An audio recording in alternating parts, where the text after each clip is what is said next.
ഒരുപാട് ന്യൂട്രിയൻസും കാൽഷ്യം ഒക്കെ അടങ്ങിയിട്ടുള്ള ഒരു സംഭവമാണ് ഈ മക്കാന.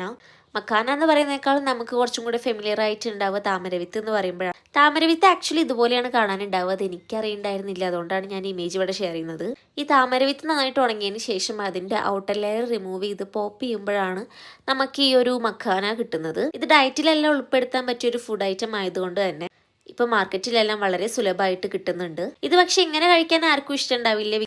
ഇതൊരു മാതിരി തെർമോക്കോളിന്റെ മാതിരിയൊക്കെയാണ് ഉണ്ടാവുക. അപ്പം അത് ക്രിസ്പി ആയിട്ട് എടുക്കാൻ വേണ്ടിയിട്ട് ഫസ്റ്റ് തന്നെ ഒരു പാൻ ചൂടാക്കിയതിന് ശേഷം അതിലേക്ക് നെയ്യോ ബട്ടറോ ഇട്ട് കൊടുക്കാം. അല്ലെങ്കിൽ വെളിച്ചെണ്ണ ഇല്ലാത്ത വേറെ എന്തെങ്കിലും ഓയിൽ ഒഴിച്ചാലും മതി. അത് നന്നായി ചൂടായിട്ട് വരുന്ന സമയത്ത് അതിലേക്ക് ആവശ്യത്തിനുള്ള ഉപ്പും മഞ്ഞൾപ്പൊടിയും മുളക് പൊടിയും ഇട്ട് കൊടുക്കുക. എന്നിട്ട് ഇതൊക്കെ നന്നായിട്ട് മിക്സ് ചെയ്ത് കൊടുക്കുക. നന്നായിട്ട് അതിൻ്റെ പച്ചമണം മാറുന്ന വരെ ഇളക്കി കൊടുക്കാം. ഇതിലേക്ക് നിങ്ങൾക്ക് വേണമെങ്കിൽ വല്ല ചാട്ട് മസാലയോ അല്ലെങ്കിൽ ഗരം മസാല, ചിക്കൻ മസാല, നിങ്ങളുടെ ടേസ്റ്റിനനുസരിച്ച് എന്ത് മസാല വേണമെങ്കിലും ഈ ഒരു ടൈമിൽ ഇട്ട് കൊടുക്കാവുന്നതാണ്. ഈ മസാല എല്ലാം ഇളക്കി കൊടുക്കുന്ന സമയത്ത് ഫ്ലെയിം എപ്പോഴും സിമ്മിലായിട്ട് ഇരിക്കാൻ വേണ്ടി ശ്രദ്ധിക്കുക, ഇല്ലെങ്കിൽ അത് പെട്ടെന്ന് കരിഞ്ഞു പോവും.